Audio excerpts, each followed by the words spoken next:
प्रिय भक्तजनों, आज सुनिए ऋषि पंचमी के दिन सुनी जाने वाली कुछ पौराणिक कथाएं। ऋषि पंचमी के दिन दो प्रमुख कथाएं जरूर सुनी जाती हैं, जिसमें से पहली पौराणिक कथा के अनुसार विभद्र देश में उत्तम नामक एक सदाचारी ब्राह्मण रहता था। उसकी पत्नी बड़ी पतिव्रता थी, जिसका नाम सुशीला था। उस ब्राह्मण के एक पुत्र और एक पुत्री थी। विवाह योग होने पर उसने समान कुल शल्वर के साथ अपनी कन्या का विवाह कर दिया, परंतु देव योग से कुछ ही दिनों के बाद वह कन्या विधवा हो गई। दुखी ब्राह्मण दंपत्ति अपनी कन्या सहित गंगा जी के तट पर कुटिया बनाकर रहने लगे। एक दिन वह ब्राह्मण कन्या सो रही थी, उसका शरीर कीड़े से भर गया। कन्या ने सारी बात अपनी माँ से कही। माँ ने अपने पति से सब कुछ कहते हुए पूछा, हे प्राणनाथ, मेरी साध्वी कन्या की ये गति होने का क्या कारण है? तब ब्रह्मा ने समाधि द्वारा इस घटना का पता लगाया और बताया कि पूर्व जन्म में हमारी ये कन्या एक ब्राह्मणनी थी। इसने रजस्वाल होते ही बर्तन छू दिए थे। इस जन्म में भी खाद देखी ऋषि पंचमी का व्रत नहीं किया, इसलिए इसके शरीर में कीड़े पड़ गए हैं। धार्मिक शास्त्रों की मान्यता है कि रजस्वाल स्त्री पहले पत्नी चंडाल नहीं, दूसरे दिन ब्रह्मा घात नहीं और तीसरे दिन गोविंद के समान अपवित्र होती है। वह चौथे दिन स्नान करके ही शुद्ध होती है। यदि वह शुद्ध मन से अब भी ऋषि पंचमी का व्रत करे तो उसके सारे दुख दूर हो जाएंगे और अगले जन्म में अटल सौभाग्य की प्राप्ति करेगी। पिता की आज्ञा से तो पुत्री ने विधि पूर्वक ऋषि पंचमी का व्रत और पूजन किया, जिसके प्रभाव से वह सारे दुखों से मुक्त हो गई और अगले जन्म में उसे अटल सौभाग्य सहित अक्षय सुखों का भोग भी मिला। अब सुनिए दूसरी पौराणिक कथा। सतयुग में विभद्र नगरी में शेनजीत नामक एक राजा हुए। वह ऋषियों के समान थे। उन्हीं के राज्य में एक किसान रहता था, जिसका नाम सुमित्र था। उसकी पत्नी जयश्री अत्यंत पतिव्रता थी। एक समय वर्षा ऋतु में उसकी पत्नी खेती के कामों में लग गई तो वह रजस्वाल हो गई। उसको रजस्वाल होने का पता लगा था, फिर भी वह घर के कामों में लगी रही। कुछ समय के बाद वह दोनों पति पत्नी अपनी अपनी आयु भोगकर मृत्यु को प्राप्त हुए। जयश्री अपने अगले जन्म में कुतिया बनी और सुमित्रा को रजस्वाल स्त्री के संपर्क में आने के कारण और उसको हाथों का बना भोजन करने के कारण बैल की योनि मिली, क्योंकि शत्रु दोष के अलावा इन दोनों का कोई भी अपराध नहीं था। इसके कारण इन दोनों को अपने पूर्व जन्म का समस्त विवरण याद रहा। वह दोनों कुतिया और बैल के रूप में उसी नगर में अपने बेटे सुचित्र के यहाँ रहने लगे। धर्मात्मा सुचित्र अपने अतिथियों का पूर्ण सत्कार किया करता था। अपने पिता के श्राद्ध के दिन उसने अपने घर ब्राह्मणों को भोजन कराने के लिए तरह तरह के भोजन बनवाए। जब उसकी पत्नी किसी काम के लिए रसोई घर से बाहर गई तो एक सांप ने रसोई की खीर के बर्तन में विष उगल दिया। कुतिया के रूप में सुचित्र की मां दूर से ये सब देख रही थी। पुत्र की बहू के आने पर उसने अपने पुत्र को ब्रह्मा हत्या के पाप से बचाने के लिए खीर से भरे उस बर्तन में मुंह डाल दिया। सुचित्र की पत्नी जलती लकड़ी निकालकर कुतिया के दे मारी। बेचारी कुतिया मार खाकर इधर उधर भागने लगी। के में जो जूठन आदि बची रहती थी वह सब सुचित्र की बहू अक्सर उस कुतिया को डाल देती थी, लेकिन उस दिन क्रोध के कारण उसने वह भी बाहर बा दिया। सब खाने का सामान और खीर फेंकवा दी। उसने बर्तन साफ करके दोबारा खाना बनाकर ब्राह्मणों का भोजन करवाया। रात के समय भूख से व्याकुल होकर वह कुतिया बैल के रूप में रह रहे अपने पूर्व पति के पास जाकर बोली, हे स्वामी, आज तो मैं भूख से ही मर जा रही हूँ। वैसे तो मेरा पुत्र मुझे रोज ही खाने को देता था, लेकिन आज तो मुझे कुछ नहीं मिला। सांप के विष वाली खीर के बर्तन में अनेक ब्राह्मण हत्या के भय से छूकर उनके ना खाने योग्य मैंने कर दिया था। इसी कारण उसकी बहू ने आज मुझे बहुत मारा, खाने को कुछ भी नहीं दिया। अब वह बैल भी कहने लगा, भद्रे, तेरे पाप के कारण तो आज मैं भी इसी योनि में आ पड़ा हूँ और आज बोझा ढोते ढोते मेरी कमर टूट गई है। आज तो मैं भी दिन भर हल में ही जुता रहा। मेरे बेटे ने आज मुझे भोजन नहीं दिया और मुझे मारा भी बहुत। मुझे इस प्रकार कष्ट देकर उसने इस श्राद्ध को तो निसफल कर दिया। अपने माता पिता की इन बातों को सुचित्र सुन रहा था।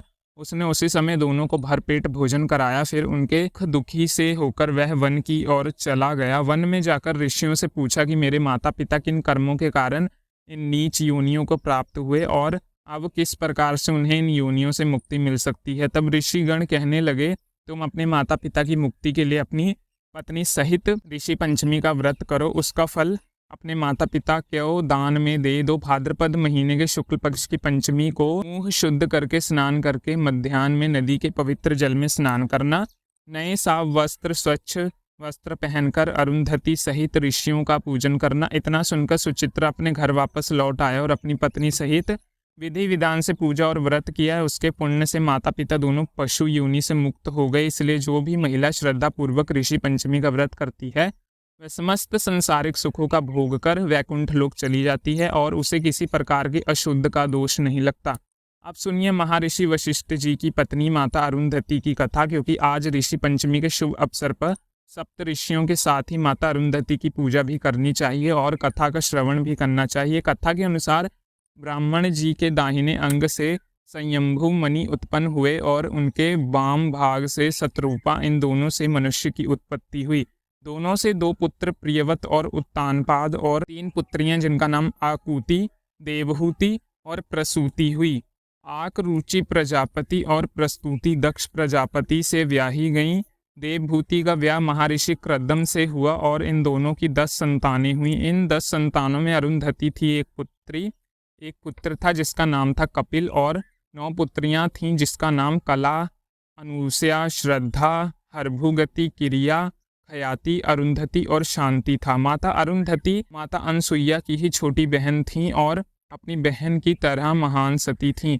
अनुसुईया जी का विवाह तो महर्षि अत्रि के साथ हुआ और महर्षि वशिष्ठ से ब्याह करने के लिए माता अरुंधति को घोर तप करना पड़ा था और उस तप करने की प्रेरणा भी इन्हें महर्षि वशिष्ठ से ही मिली। वास्तव में अरुंधति जी पूर्व जन्म में स्वयं ब्रह्मादेव की कन्या संध्या थी। संध्या ने भी अपने पति से उपदेश मांगा, जिस पर परमपिता ब्रह्मा जी ने उन्हें तप करने का आदेश दिया। अपने पिता की आज्ञा पाकर संध्या चंद्रभाग पर्वत के निकट ब्रह्मलोलित सरोवर के तट पर जा पहुंची, किंतु उन्हें ये नहीं पता था कि वह तपस्या किसकी करे और तपस्या किस प्रकार करनी चाहिए। उन्हें कुछ भी नहीं पता था, वह बस चिंता में थी और सरोवर के निकट बैठ गई। उसी समय भ्रमण करते हुए महर्षि वशिष्ठ वहां पहुंचे और एक कन्या को इस प्रकार चिंतित और परेशान बैठा देख उन्होंने उससे चिंता का कारण पूछा। तब संध्या ने उन्हें अपना परिचय दिया। महर्षि वशिष्ठ को देखकर संध्या के मन में उनके प्रति अनुराग पैदा हो गया, जिसे महर्षि वशिष्ठ ने अपने तपोबल से जान लिया था। तब उन्होंने देवी संध्या से कहा कि हे देवी, आप और हम दोनों परमपिता ब्राह्मण की ही संतान है, इस कारण हमारा विवाह तो संभव नहीं है, किंतु अगर तुम परमपिता के कहे अनुसार घोर तप करो तो अगले जन्म में ही हमारा साथ संभव होगा। ये सुनकर संध्या ने उससे कहा कि महर्षि पिता श्री के आदेश अनुसार मैं यहाँ तप करने लिए आई थी, किंतु मुझे नहीं पता कि मुझे किसकी तपस्या करनी चाहिए और उसे किस प्रकार करा जाता है। अंत आपको ही गुरु मानकर मैं आपसे ही इसका उपाय पूछती हूँ। कृपया आप मेरे मार्गदर्शन कीजिए। मैं किसकी और किस प्रकार तपस्या करूँ? उसी से मेरा मन विचलित और अशांत है। कृपा करके मुझे बताइए किस प्रकार तपस्या करूँ, उसी से मेरे बेचैन मन को शांति मिलेगी। देवी संध्या की बात सुनकर महर्षि वशिष्ठ ने उनसे कहा, भद्रे, जो इस संसार के मूल कारण हैं उन्हीं भगवान विष्णु की तुम तपस्या करो, उनसे तुम्हें मन चाहे वर की प्राप्ति होगी। तब के पहले 6 दिनों तक भोजन मत करना, सिर्फ तीसरे और छठे दिन रात को कुछ पत्ते खाकर जल पी लेना, उसके बाद तुम जल का भी त्याग कर देना। तुम्हारी ऐसी तपस्या से भगवान श्री हरि विष्णु अवश्य ही प्रसन्न होंगे। ऐसा कहकर महर्षि वशिष्ठ वहां से चले गए। फिर उनकी बताई हुई विधि से संध्या भगवान नारायण की घोर तपस्या करने लगी। उन्हें 4 युगों तक श्री हरि की घोर तपस्या की और आखिरकार उनकी कठिन तपस्या से प्रसन्न होकर भगवान विष्णु ने उन्हें दर्शन दिए। उन्हें अपने समक्ष देखकर देवी संध्या अवाक रह गई। उस समय इतनी भी शक्ति उनके अंदर नहीं बची थी कि वह खड़ी रहकर उन्हें प्रणाम कर पाती। उनकी ऐसी भक्ति देखकर नारायण ने उन्हें स्वस्थ कर दिया और फिर पूछा कि वह किस कारण ऐसी घोर तपस्या कर रही थी। तब देवी संध्या ने भगवान श्री हरि विष्णु से 3 वरदान मांगे। वह इस प्रकार थे। पहला वरदान, किसी भी जीव में जन्म लेते ही काम की भावना ना हो। दूसरा, मैंने जिनकी कामना की है वह मुझे पति रूप में प्राप्त हो और मेरा पति व्रत अखंड रहे। तीसरा वरदान, मेरे पति के अलावा और कोई भी मेरा सकाम वशिष्ठ ना हो। उनके अतिरिक्त जो कोई भी मुझे सकाम भाव से देखे वह तत्काल नपुंसक हो जाए। देवी संध्या के ऐसे वचन सुनकर इस प्रकार वरदान मांगने पर श्री हरि ने प्रसन्न होकर कहा, पुत्री, तुमने उचित वरदान मांगा है, मैं तुम्हें वर देता हूँ। अगले जन्म में तुम्हारी इच्छा के अनुसार तुम्हारे पति से तुम्हारा ब्याह होगा, उसी अनुसार तुम्हें पति प्राप्ति होगी और तुम दोनों कल्प के अंत तक जीवित रहोगे। कोई अन्य पुरुष अगर तुम पर काम दृष्टि डालेगा तो वह उसी वक्त काल नपुंसक हो जाएगा। आज के बाद किसी भी जीव में जन्म लेते ही तुरंत काम वासना कभी जागृत नहीं होगी। मनुष्य की 4 अवस्थाओं, बाल्य, कुमार्य, ययन और वृद्धावस्था में अन्य 3 में यानी कौमार्य, यवन और वृद्धावस्था में तो काम भावना जागृत हो पाएगी, लेकिन बाल व्यवस्था में कभी नहीं होगी। अब तुम जाओ और चंद्रभागीच्या मेघ तिथि 12 वर्षों से यज्ञ कर रहे हैं, जो आज समाप्त होने वाला है। उसी यज्ञ की अग्नि में अब तुम अपने शरीर का त्याग करो। मेरे आशीर्वाद से तुम अग्नि की कन्या बन जाओगी और कोई तुम्हें नहीं देख पाएगा। ऐसा कहकर श्री हरि ने अपने चरणों से संध्या को स्पर्श किया, जिससे वह यज्ञ के हविष्य के रूप में बदल गया और वह अध्यक्ष हो गई। इसके पश्चात श्री हरि वहीं अंतर्ध्यान हो गए। भगवान विष्णु की कृपा से अध्यक्ष होकर देवी संध्या महर्षि मेघतिथि की यज्ञ में गई और वहां महर्षि वशिष्ठ को पति रूप में पाने की कामना करने लगी। उन्होंने यज्ञ कुंड में अपना शरीर समर्पित कर दिया। उसी अग्नि में भस्म होने के बाद उत्पन्न उनकी पवित्र ऊर्जा को स्वयं सूर्य देव ने 2 भाग कर सृष्टि के कल्याण हेतु अपने रथ पर स्थापित कर दिया। प्रातः काल और संध्या काल कहलाते हैं। अगले जन्म में वही संध्या महर्षि क्रदम की पुत्री के रूप में जन्मी और उसका नाम रखा गया अरुंधति। जब वह 5 वर्ष की हुई तब वह स्वयं ब्रह्मादेव ने महर्षि क्रदम को यह आदेश दिया कि इस कन्या को उचित शिक्षा के लिए उसे माता सावित्री और माता बहुला के पास भेज दिया जाए। फिर आज्ञा अनुसार महर्षि क्रदम सावित्री और बहुला से मिले और उन्हें अपनी कन्या सौंप दी। उन दोनों की देखरेख में देवी अरुंधति ने 16 वर्ष में प्रवेश किया और उन्हीं के समान सर्वगुण संपन्न बन गई। फिर एक दिन की बात है, मानस पर्वत पर भ्रमण कर रही थी, जहां उन्हें महर्षि वशिष्ठ को देखा।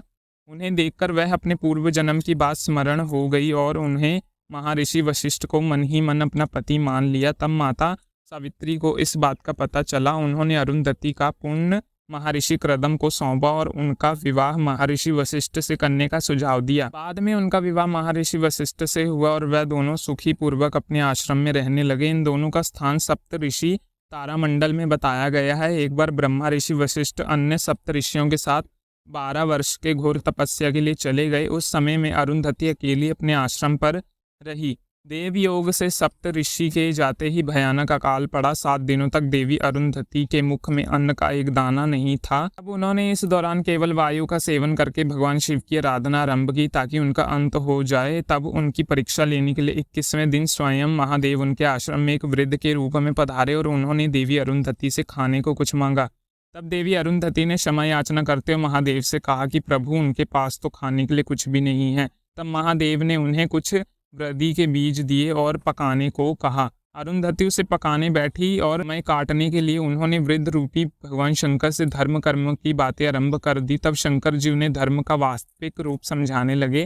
भगवान शंकर की माया के कारण जब तक अरुंधति ने उन वृद्धि के बीजों को पकाया तब तक 12 वर्ष बीत गए और उनकी कृपा से अकाल भी समाप्त हो गया। किंतु अरुंधति को ऐसा लगा कि जैसे बस कुछ ही समय बीता हो। उसी समय सत्य ऋषि अपनी घोर तपस्या समाप्त कर वहां पधारे और उन्होंने देखा। अरुंधति आश्चर्य से बोली कि आप तो 12 वर्ष के लिए गए थे, पर इतनी जल्दी कैसे आ गए? महर्षि ने आश्चर्यचकित होकर उन्हें बताया कि सब तो 12 वर्ष के पश्चात ही वापस आ रहे हैं। इसके पश्चात 7 महान ऋषियां इस बात पर बहस करने लगे कि उन 7 में किसी की तपस्या सबसे उत्तम थी।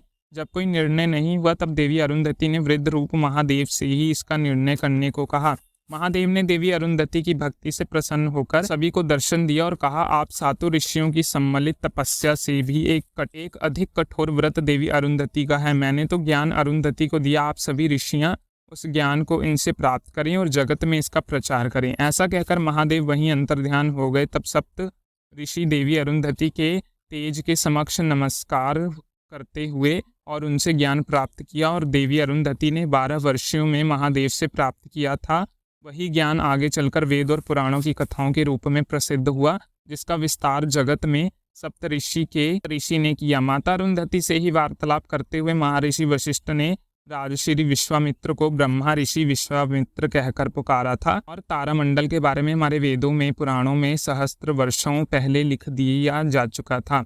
आज आधुनिक विज्ञान भी मानते हैं कि हमारे तारामंडल में 2 युगल तारे हैं जो एक दूसरे की परिक्रमा करते हैं। वह महर्षि वशिष्ठ और माता अरुंधति ही हैं और आज भी वैज्ञानिक उन युगल तारों को अरुंधति वशिष्ठ के नाम से ही जानते हैं। कथा समाप्त। प्रेम से बोलिए सत ऋषियों की जय, माता अरुंधति की जय। अगर आपको ये वीडियो अच्छी लगी तो वीडियो को लाइक करके ज़्यादा से ज़्यादा लोगों तक शेयर भी कीजिए।